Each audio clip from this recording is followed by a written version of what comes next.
pikirannya sehat kan kinerjanya bagus, produktivitasnya bagus. Kembali ke definisi belajar berpikir positif dengan diri sendiri dan orang lain itu wajib. Kemudian iya, manajemen stres ya kan, berpikir positif, olahraga.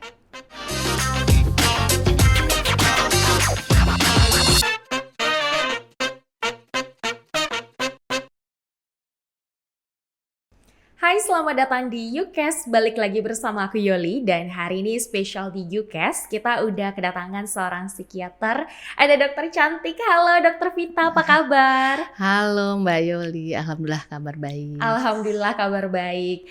Jadi ini pagi-pagi udah kesini, kita ucapin terima kasih banyak loh dok. Jadi gimana nih dok, pagi ini langsung kesini atau sempat ke tempat praktek rumah sakit? Alhamdulillah langsung ke sini, lebih diprioritaskan ya, demi ulasan TV ya. Iya. Ini karena hari ini kita akan mengedukasi masyarakat dok terkait mental health gitu dok. Jadi karena itu banyaknya sekarang orang-orang tuh pokoknya harus sadar terkait mental health. Oleh karena itu kita ngundang dokter Vita. Ya, terima kasih Mbak Yoli. Iya dok. Jadi kan dokter ini adalah seorang psikiater ya. Kalau boleh tahu ini di tahun keberapa nih dok? Jadi psikiater. Iya, saya alhamdulillah saya alumni dari Universitas Padjadjaran Bandung, lulusnya tahun 2017. Lulusnya tahun 2017. Jadi spesialisnya ya, oke.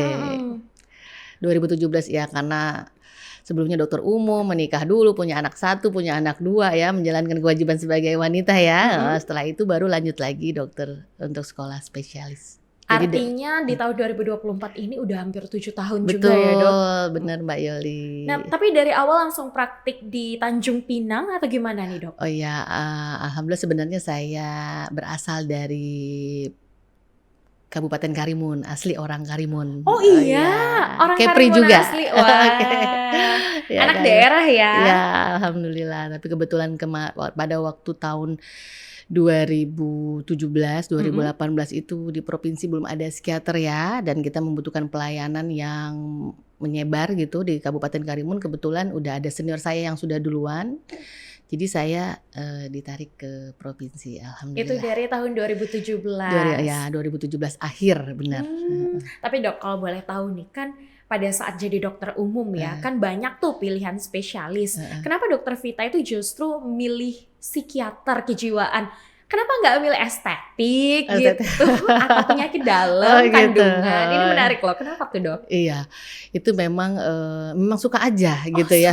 Ya, suka dengan ilmu kedokteran jiwa ya, ilmu kejiwaan, ilmu psikologis gitu ya, untuk diri sendiri dan lingkungan. Dan kasus-kasus yang ditemui waktu saya masih dokter umum, kebetulan waktu itu saya dinas di RSUD M Sani, RSUD Kabupaten Karimun. Iya, itu banyak kasus-kasusnya dan nggak ada tenaga ahlinya pada waktu itu, pada waktu saya dokter umum gitu. Jadi memang banyak kan, kasihan nih masyarakat perlu mendapatkan hak ya, mendapatkan pelayanan ya, supaya jadi kalau sehat mental, fisiknya juga sehat kan gitu ya. Nah pikirannya sehat kan kinerjanya bagus, produktivitasnya bagus.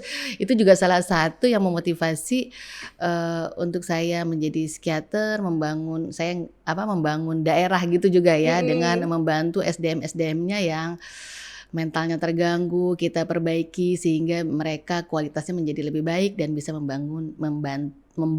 membantu membangun daerah gitu ya. Oke, jadi memang kesehatan jiwa itu adalah nomor 1. Iya. Dan itu yang menjadi titik balik dokter berpikir harus jadi psikiater ya. Tapi dok, ini jadi penasaran. Artinya jumlah psikiater di Kepri hari ini nggak begitu banyak ya dok? Iya, memang kayaknya nggak semua mau ya gitu ya. Dia kan nggak semua mau ya, hanya orang-orang tertentu gitu ya. Kayaknya sangat banyak tantangan ya. Iya, tantangannya banyak.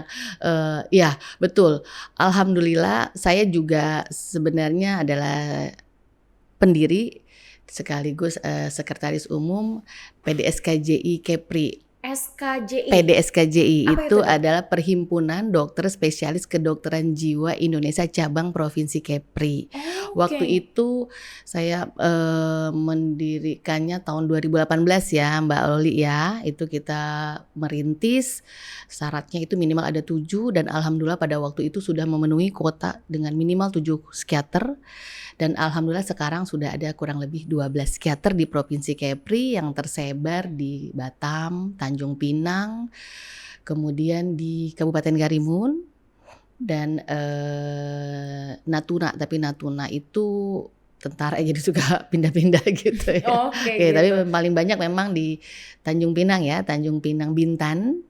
Ya, Itu ada berapa jumlahnya, Dok? ya di RSUD Tanjung Pinang ada satu, di RSAL itu tentara juga, tapi selalu ada juga ya, walaupun suka berganti. Saya di RSUD Raja Ahmad Tabib Provinsi, kemudian di RSUD Tanjung Uban, di RSUD Kabupaten Bintan. Jadi satu pulau ini sudah ada Mbak Loli. Jadi tidak ada alasan lagi masyarakat tidak mendapatkan pelayanan di mental health, di Tapi Dok, kesehatan jumlahnya jiwa. 12 dokter Iya, psikiater, terus dengan pasien yang ada hari ini, iya. artinya itu tercukupi atau gimana tuh, Oh, Dok? sangat kurang, ya sangat kurang. Jadi jangankan di Provinsi Kepri, di Indonesia saja masih kurang. Jadi kita kurang lebih hanya baru ada 1000-an. Bayangkan jumlah penduduk Indonesia berapa, ya kan? Nah, tapi dari Papua sampai Sabang sih sudah ada, cuma belum banyak gitu. Oke. Iya, masih sangat Nah, ini kurang. yang menarik, Dok. Kenapa jadi penasaran, kenapa sih sedikit banget dokter-dokter muda yang tertarik Heeh, ini jadi psikiater? Kayaknya banyak tantangannya, Dok. iya. Apa aja sih tantangannya, Oh, Dok? tantanya. Iya. Mentalnya harus kuat juga ya. Nah, itu dia tuh, Dok. Namanya nanganin pasien setiap Iya. harinya. Kalau dokter bisa sampai berapa tuh, Dok, setiap hari? Kalau satu hari ada kebetulan ada beberapa tempat praktek ya, beberapa rumah sakit yang kita layanin kurang lebih mungkin minimal 20 ya, 20 sampai 30 ya. Nah, minimal 20 sampai 30 kan Heeh. artinya mental Minimal kita itu juga ya, heeh. harus kuat ya. Nah, selain itu apalagi sih, Dok, tantangannya? Iya, yang kita hadapi itu kan nggak semuanya kasus yang ringan. Oke, Mm-mm. kalau ringan it's okay, hanya gangguan cemas saja. Mm-mm. Mereka yang datang ke psikiater atau gangguan tidur gitu ya, yang nggak bisa tidur atau anak-anak yang susah konsentrasi. Tapi yang berat ini tantangannya, yang datang dengan gaduh gelisah. Gaduh Oke, gelisah. yang melihat orang secara pandangannya aja udah bermusuhan. Oh, serius? Iya, kan Ih, seperti serem-serem. itu. Iya, tapi kan tentu dengan keilmuan yang kita miliki, kita harus bisa nanganin gitu. Ibaratnya dia memang waktu dibawa ke IGD misalnya gitu ya, Mm-mm. ke rumah sakit itu udah ngamuk-ngamuk kan begitu ya, gangguan jiwa berat kan ya udah ngamuk-ngamuk begitu. Ya nggak, bagaimana caranya nih supaya waktu kita nanganin dia bisa tertanganin dan kita nggak diamukin juga gitu kan gitu Tapi kalau ya. dokter pernah nggak tuh diamukin sama pasien Oh gitu-gitu? gitu. Alhamdulillah sampai saat ini termasuk waktu kuliah ya. Dulu Heeh. sebelum kita jadi spesialis kan kita mahasiswa PPDS namanya ya. PPDS. Pendidikan dokter spesialis itu namanya residen. Itu alhamdulillah belum pernah dipukul gitu ya. Belum pernah dipukul dan semoga sampai nanti nggak pernah Oh dipukul mudah-mudahan ya, Dok. ya. Jadi Amin. memang ada tekniknya, memang ada ilmunya. Bagaimana kita nggak diserang Oh gitu iya, ada ya. tekniknya. Iya. Boleh banget tuh Oh share iya. gimana sih Oh harus tekniknya? kuliah kedokteran Oh, kayaknya. harus kuliah Harus kuliah kedokteran. kedokteran ya. Oke, oke. Boleh nih next kapan-kapan kalau kebetulan kan kita juga di Provinsi Kepri juga dinas kesehatan Mm-mm. provinsinya dan dinas kesehatan kabupaten kota sudah mulai aktif, jadi banyak juga yang kita latih. Alhamdulillah hampir setiap tahun saya juga masih dipercaya untuk melatih dokter-dokter umum ya, perawat gitu ya, dan pemegang program kesehatan jiwa, melatih mereka untuk lebih ahli lagi. Itu setiap tahun kita rutin. Untuk menangani pasien-pasien Iya dengan betul. gejala-gejala mental Gangguan, health. ya betul. Yang Gangguan berat ya. terutama ya. Iya. Tapi Dok, dari tadi kita udah ngobrolin soal pengalaman dokter dan Mm-mm. lain-lain. Kita belum bicara nih soal sebenarnya mental health itu apa sih? Didefinisikan seperti apa? Oke, mental health itu kesehatan jiwa ya. Oke, setiap orang dalam tubuh itu tidak hanya fisik aja yang dimiliki, jiwa juga ya kan. Dan harus sepasang nih, jasmani, rohani. Rohani itu yang jiwa itu tadi ya, fisik dan psikis kan gitu harus seimbang. Jadi dua-duanya harus sehat. Jadi apa ini yang dimaksud dengan jiwa itu? Orang suka ngomong kalau kayak Mbak Loli nih dibilang, oh belahan jiwa suka dibilangnya begini ya. Belahan jiwa Padahal pacar ya gitu belahan ya. paling senang kalau dibilang belahan jiwa ya, tapi Iyalah. paling nggak suka dibilang sakit jiwa kan. Iya benar-benar ya. Jadi jiwa itu dia di sini tuh karena misalnya dia seneng sama Mbak Loli ya, seorang cowok gitu kan, oh Mbak Loli ada belahan jiwa. Sebenarnya kan dia dari sini. Di sini semuanya mesinnya tuh ada di dalam otak kita. Di dalam otak kita ada zat-zat kimia atau hormon kimia namanya neurotransmitter seperti dopamin, serotonin, norepinefrin, itu yang mengatur pikiran, perasaan dan perilaku kita. Nah, jadi mereka yang dikatakan sehat jiwa itu mereka yang perasaan, perilaku, dan pikirannya tuh normal ya. Misalnya kalau perasaannya dia nggak gangguan cemas ya, perasaannya seneng, bahagia gitu ya. Tapi kalau dia udah tidak bahagia artinya kan gangguan jiwa. Nah, jadi kalau dimaksud dengan jiwa mental itu normalnya pikiran, perasaan, dan perilaku itu tadi. Gitu. Apabila dia tidak normal artinya ada zat kimia dalam tubuh yang namanya neurotransmitter itu tidak stabil. Kalau tidak stabil itu terjadi gangguan. Ketika sudah terjadi gangguan atau disorder itu harus diobatin. Kalau tidak diobatin apa efeknya? Fungsinya akan terganggu. Misalnya nih Mbak Loli yang sekarang ceria, konsentrasi ketika perasaannya misalnya ada stresor, perasaannya terganggu sampai kerja banyak menung gitu ya, malas masuk kerja gitu ya, bikin kerjaan gak selesai, itu artinya kan sudah terganggu perasaan, pikiran, dan perilakunya. Bahkan misalnya tidurnya terganggu, itu kualitas kerjanya kan akan terganggu, produktivitasnya terganggu. Apa efeknya terhadap diri sendiri dan mungkin instansi ini juga bisa terganggu gitu. Artinya ketika ada perasaan tidak bahagia aja itu bisa dikatakan gangguan kesehatan mental Betul. sebenarnya. Jadi sesuai WHO ya, definisi WHO untuk kesehatan mental health itu apa? Mereka yang bisa merasakan bahagia, sehat dan bahagia. Iya, bisa mengatasi stres, bisa berpikir positif terhadap diri sendiri dan orang lain. Waduh Dok, Gitu. ini jangan-jangan ntar masyarakat habis nonton kan merasa gak bahagia langsung buru-buru datang. Tapi ya. merasa tidak bahagia dalam waktu berapa lama hal-hal itu terjadi baru bisa dikatakan ternyata memang gangguan gitu loh. Oke, iya. Kalau kita bilang berapa lama itu kita bicara tentang onset. Jadi onset itu mulai timbulnya gejala sampai terjadi. Jadi begini, di ilmu kedokteran psikiatri itu ada namanya kriteria diagnosa. Kapan dia dikatakan gangguan cemas? Kapan dia dikatakan gangguan penyesuaian? Ya, misalnya Mbak Loli masuk ke sini, aduh kok udah 1 bulan nggak bisa nih menyesuaikan dengan kondisi, cemas terus sampai gangguan tidur, berarti gangguan penyesuaian. Jadi kapan dia dikatakan gangguan depresi, kapan dia dikatakan misalnya skizofrenia dan bipolar dan sebagainya, itu sejak kapan? Selalu gejalanya datang misalnya minimal 2 minggu, lebih dari 2 minggu dia mengalami gak semangat, susah tidur, gangguan makan, perasaannya mungkin gak nyaman terus ya, mungkin dia bisa ke arah gangguan depresi minimal 2 minggu. Jadi berbeda-beda Mbak Loli. Ya, gejalanya selalu yang datang ke psikiatri itu cemas, susah tidur biasanya yang umumnya. Kalau yang kasus-kasus ringan sedang, jadi selalu kita kategorikan ringan, sedang, berat gitu tadi. Ringan, sedang, berat. Iya, yang ringan betul. itu seperti apa? Gangguan, ya. Yang sedang seperti apa? Yang berat tuh seperti apa Dok? Artinya Contohnya banyak ya dan luas sekali kayaknya nih. Banyak benar. Misalnya kalau untuk yang diagnosa ringan ya, misalnya gangguan cemas, itu yang ringan. Contoh-contoh gangguan cemas tadi fobia ya, tapi kalau udah sedang itu misalnya gangguan depresi. Yang dia nangis sampai dia mau mencelakai diri, mau bunuh diri, melukai diri, itu masuk gangguan depresi. Kalau yang gangguan berat ini, yang kriteria berat ini, gangguan itu seperti skizofrenia, bipolar, gangguan skizoafektif, itu yang berat.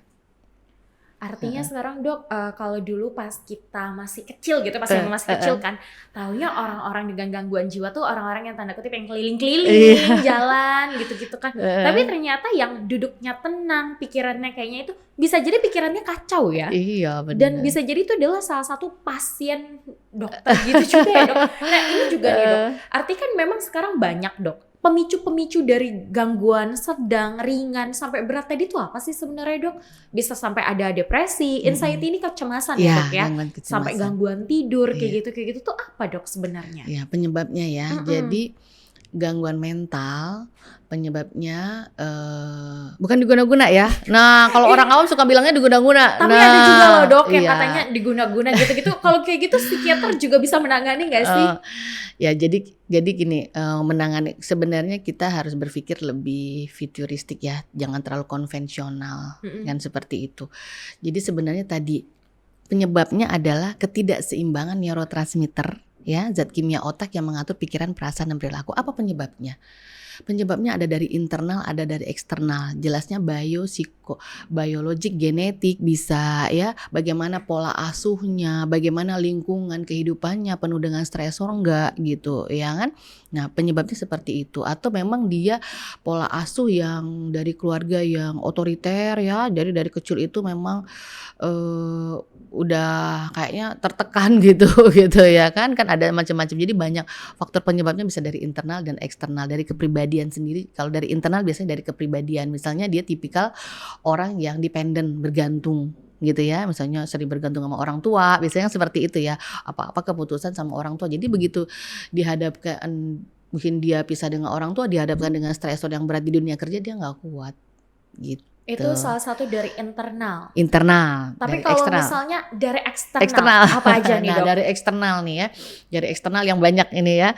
Nah ini biar faktor lingkungan, stresor lingkungan. Nah sesuai kita mungkin sekarang untuk mental health 2024 ya, ini mengangkat tentang kesehatan mental di tempat kerja. Oh itu Ya, kan baru gitu itu ya, ya. merayakan Hari Kesehatan Jiwa Sedunia, Nasional. Oh, sedunia, justru sedunia. Iya, tanggal cantik ya, 10 Oktober ya, 10 10-10 ya, 10-10, 2020. jangan lupa Iya, ya. mungkin itu salah satu mengangkat karena banyak terjadinya ini ya, banyak mereka yang pekerja yang mengalami gangguan tadi ya.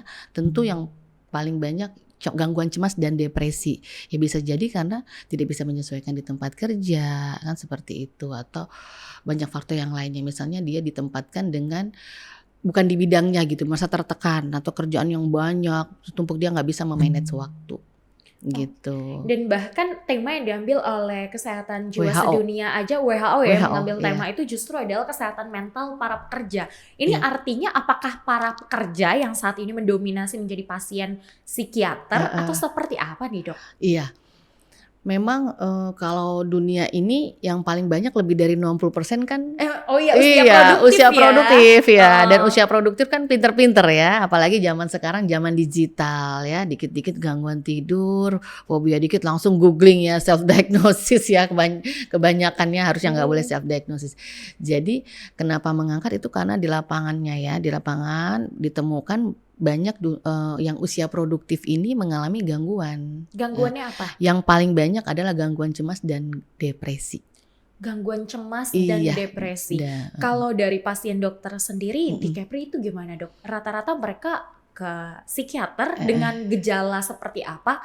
Terus ternyata diagnosanya kenapa dok? Iya, yang paling banyak tentu depresi. Jangankan Pak, saya mungkin semua psikiater juga seperti itu ya. Yang paling banyak depresi, gangguan depresi. Gangguan depresi karena di dunia juga sama. Itu yang angkanya yang paling tinggi, gangguan depresi. Gangguan depresi itu menjadi paling banyak penyakit mental health. Wow. Iya, dari mulai ringan, sedang berat ya, sedang berat gitu. Yang masih bisa ditanganin ya. Yang kalau udah nggak ditanganin berarti dia bukan jadi pasiennya psikiater, pasiennya forensik. Iya kan banyak terjadi percobaan yang berhasil bunuh diri dan sebagainya itu karena depresi. Oke, jadi kalau misalnya masih tertangani dia jadi pasien psikiater. Tapi kalau seandainya dia men-skip tidak berobat ke psikiater, dia ya langsung ke forensik. Waduh. Baru nggak lagi saya kesana jadi pikirannya. Nah kalau misalnya depresi yang sedang itu biasanya gejalanya seperti apa? Terus kalau misalnya depresinya udah berat, mereka tuh seperti apa biasanya dok?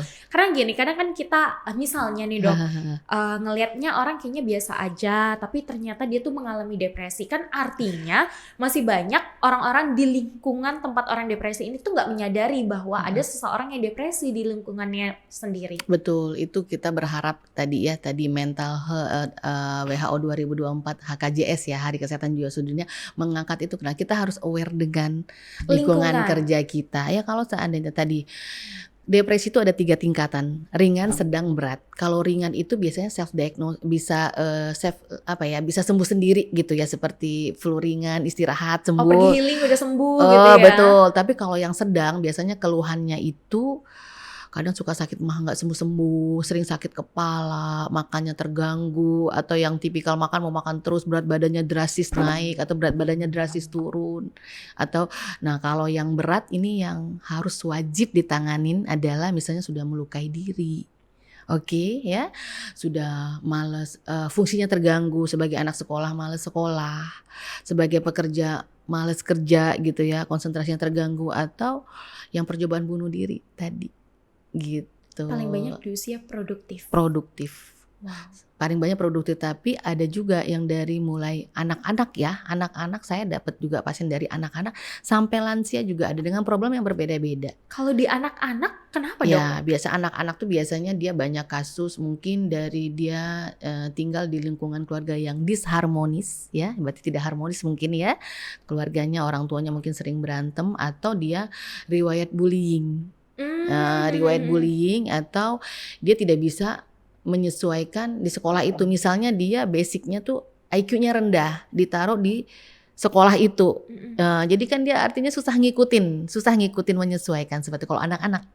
Kalau dewasa muda tadi ya biasanya tidak masalah pasangan, pekerjaan tidak sesuai, lingkungan kerja tidak nyaman gitu ya, atau mengkhawatirkan mikirin masa depan kan gitu Benar. jodoh dan sebagainya. Akhirnya dia ketakutan sendiri ya. Betul, tapi kalau untuk lansia lanjut usia itu biasanya dia lebih banyak faktor penyebabnya ya, ditinggalkan orang yang disayang, misalnya pasangan hidup atau bentar-bentar di grup temennya udah meninggal gitu ya kan, atau anaknya biasanya kan udah punya keluarga sendiri gitu. Kesepian. Betul, faktornya lebih sering kesepian kalau lanjut usia. Nah, artinya kan di sini banyak sekali gangguan kejiwaan yang ringan, sedang, berat, dan juga macam-macam juga gejalanya ya. Tadi dok udah dokter sampaikan. Lah, tadi ada apa aja dok? Ada kecemasan, terus ada depresi, sulit tidur juga, bahkan itu termasuk dari gangguan. Yang jadi pertanyaannya dok, gimana sih dok merawat kesehatan mental diri sendiri gitu? Iya, wajib itu ya. Iya benar. Jadi nggak fisik aja dirawat ya. Ya tentu tidak bisa kita menyampingkan fisik tadi. Benar, merawatnya tadi kembali ke definisi belajar berpikir positif dengan diri sendiri dan orang lain itu wajib. Kemudian tadi ya menjaga kesehatan makanannya. Makanan ngaruh juga. Ya dong, gizi sempurna gizi, harus gizi dong. Ya guys, gizi sempurna itu wajib ya. Kemudian manajemen stres. Manajemen iya stres. Dong, Ini harus menarik. bisa Nanti kita manajemen bahas, stres. tapi lanjut dulu dok. Iya, manajemen stres ya kan. Berpikir positif, olahraga. Oh, oke. Iya, Olahraga itu iya sebagai dong. salah satu untuk merawat mental. Betul. Bahkan yang udah mengalami gangguan mental yang udah datang ke kita aja, kita tidak hanya kalau pengobatan di psikiater, terapi di psikiater tidak hanya dengan obat saja. Harus dengan obat dan tanpa obat, farmaka non farmaka. Oke, obat-obatan memang di bidang kedokteran ya kita berikan untuk memperbaiki zat kimia yang tidak stabil itu, tapi tanpa obat juga harus apa? Misalnya support system dan olahraga. Karena tadi ketika dia mengalami suatu gangguan, salah satu hormon yang paling meningkat adalah hormon stres yang kita katakan dengan kortisol. Oke. Hormon kortisol. Iya betul. Jadi untuk itu menekan peningkatan itu harus terproduksi lebih banyak lagi hormon endorfin. Salah satu sumber hormon endorfin itu dengan olahraga. Iya, olahraga tentu dengan sesuai tubuh kita ya, jangan udah lansia, wah dia maraton yang kenceng-kenceng kan kasihan ya, fitness gitu, wah jangan ya. Jadi sesuai dengan kondisi tubuh, disesuaikan untuk menghasilkan keringat itu salah satu adalah penghasil endorfin, hormon bahagia. Oke, hormon bahagia kan, atau hormon kan harus bahagia, iya betul. Nah ini menarik, poin 3 tadi adalah manajemen stres. Banyak loh yang nggak tahu manajemen stres, termasuk saya. Itu gimana sih dok, manajemen stres itu? Artinya kan manajemen stres bisa di manage gitu kan, gitu ya? Iya, jadi memang bukan hanya keuangan aja di manage ya, stres juga harus di manage ya. Apakah kita bisa jamin kita nggak ada masalah? No, nggak pernah bisa ya. Namanya manusia itu kita pasti dihadapi, bahkan setiap hari dihadapi dengan macam-macam permasalahan. Bagaimana? Tidak bisa didiami, setiap permasalahan harus diselesaikan ya. Mungkin cara penyelesaiannya kita diskusi dengan orang yang mungkin di bidangnya gitu ya, yang lebih ahli gitu ya, di bidang permasalahan yang sedang kita hadapi itu. Diskusi, kemudian tadi ya salah satu olahraga itu termasuk manajemen stres. Memanage waktu kan gitu ya. Nah kalau kerjaan banyak nih, kita tumpuk itu kita harus ngatur mana yang lebih diprioritaskan, ya kan? Kan misalnya sekaligus kita diberikan 5 pekerjaan, 5 tugas, bagaimana misalnya kita harus bisa memanage mana yang harus kita selesaikan ya, yang kedua, yang ketiga, dan keempat, dan kelima gitu. Itu Iya. salah satu mencegah stres atau gangguan kesehatan Betul. mental. Nah, terus ada lagi manajemen stres ya. Mm-mm. Kita perlu ventilasi nih, cerita, curhat, tapi jangan di sosmed ya. No ya, nggak boleh di sosmed ya, curhat, takutnya nanti malah nambah Oh masalah. gitu? Iya dong, ya kan. Tapi justru sekarang tuh banyak tahu yang curhat di Iya medsos. itu salah ya. Jadi bagaimana kalau memang ada orang yang dipercaya, misalnya anak pada orang tuanya ya, atau anak sekolah mungkin bisa ke guru BK, guru BP gitu ya, memang di bidangnya. Atau kalau nggak ada nih dok, kan nggak bisa di searching nih, membutuhkan teman curhat gitu kan nggak bisa gitu ya, nggak bisa dibeli di Pindang Lestari ya, supermarket ya. Nah jadi bagaimana caranya, silahkan datang ke ahlinya, bisa ke psikolog atau ke psikiater, nanti akan diskusi sama mereka untuk menyelesaikan permasalahan yang sedang dihadapi, problem solving. Tapi dok, yang harus kayaknya dokter tahu ya nih di lingkungan, tapi saya rasa pasti dokter tahu. Masih banyak loh dok yang nganggap pergi ke psikiater atau pergi ke psikolog mencari bantuan kesehatan jiwa tuh dianggap tabu, dianggap stigma. Stigmanya masih negatif banget loh dok. Iya, gitu. Itu salah satu stigmatisasi itu yang kalau mungkin angka psikiater psikolog itu belum banyak karena stigmatisasi, tapi sebenarnya kita harus mencontoh seperti negara maju ya. Mereka itu sedikit gangguan tidur cemas aja jadi kesadaran mereka untuk fungsinya tuh tinggi. Kalau beberapa saya dapat pasien dari luar gitu ya, jadi mereka kalau udah susah tidur, cemas, mereka cepat datang. Karena kalau untuk obat-obat tidur itu kan memang legalnya yang mengatur ahlinya di bidang psikiatri, emang dokter psikiater ya. Ini boleh nih sekalian, apa sih perbedaan psikiater sama psikolog dok? Oh iya, nanti kita cerita ya, tadi kita balik. Nah psikiater dan psikolog ya. Kalau psikolog itu basicnya dari sarjana psikologi. Oke ya. Kalau dokter spesialis kedokteran jiwa atau psikiater itu dari dokter umum. Jadi kenapa sih? Karena sama-sama membidangi di bidang psikologis. Kenapa harus dokter psikiater? Dia basicnya dokter karena yang mengalami gangguan fisik juga banyak mengalami gangguan mental. Misalnya nih mereka yang menderita sakit kanker, oke?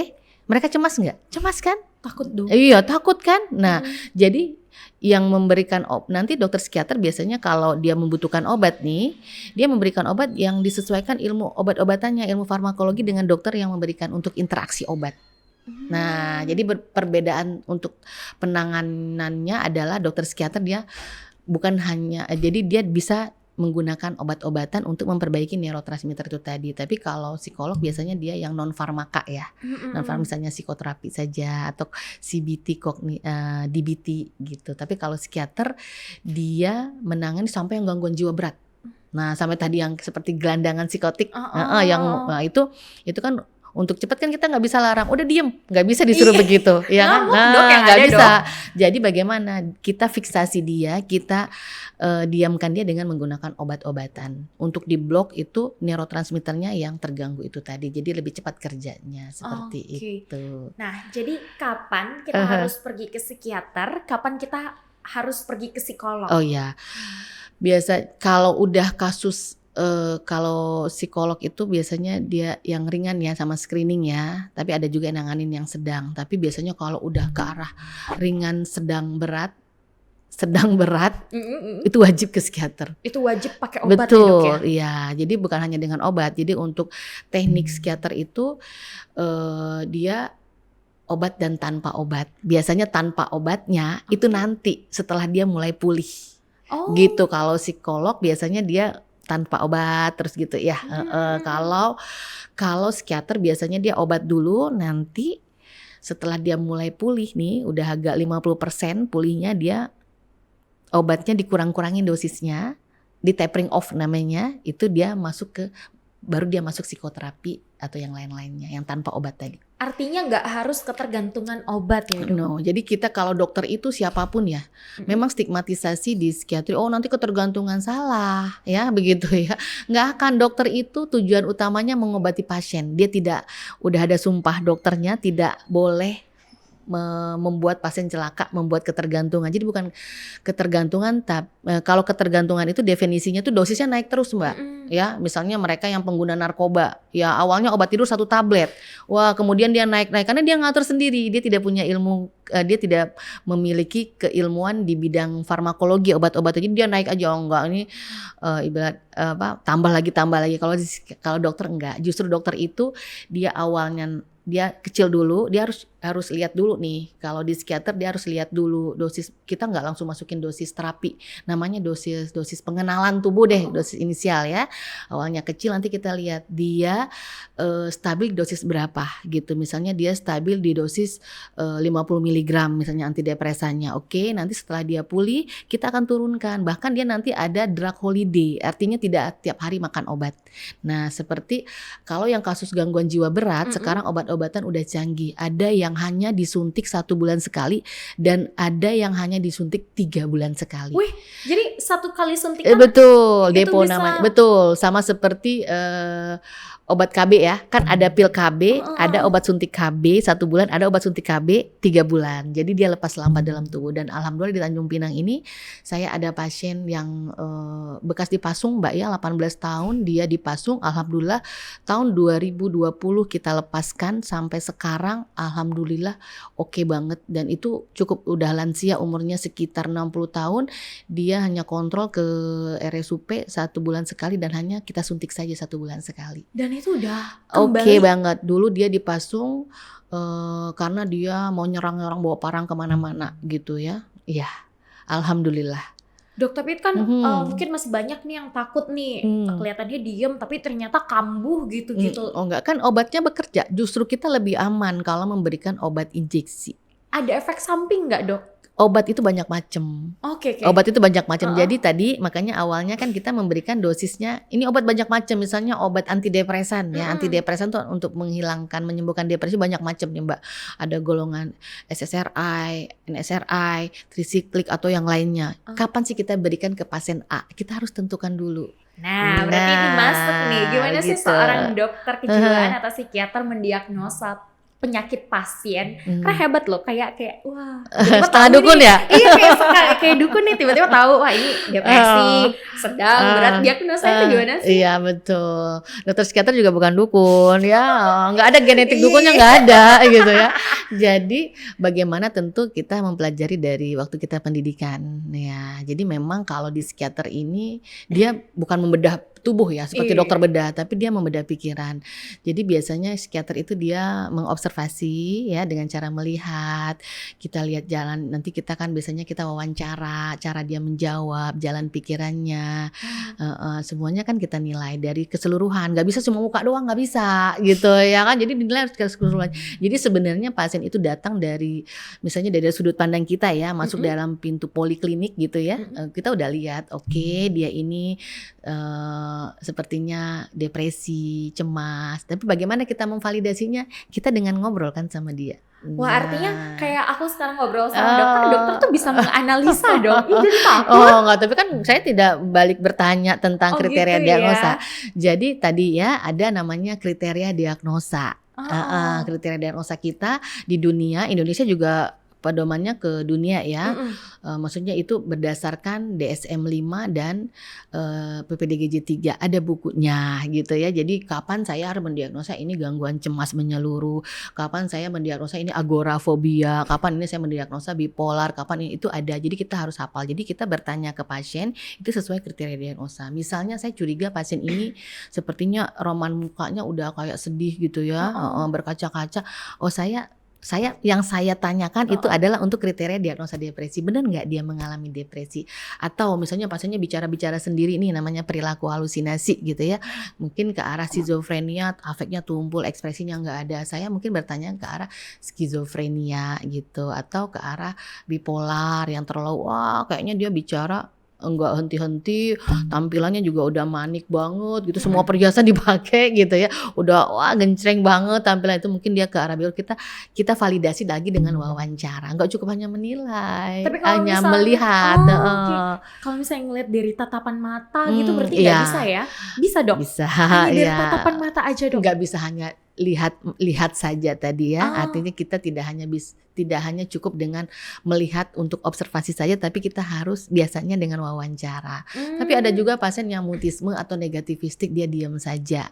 Bagaimana? Nah, itu butuhnya orang terdekat dia yang tinggal satu rumah dengan Oh, jadi dia. ada yang datang tapi dia cuma diem dong Ada gitu. dong, heeh.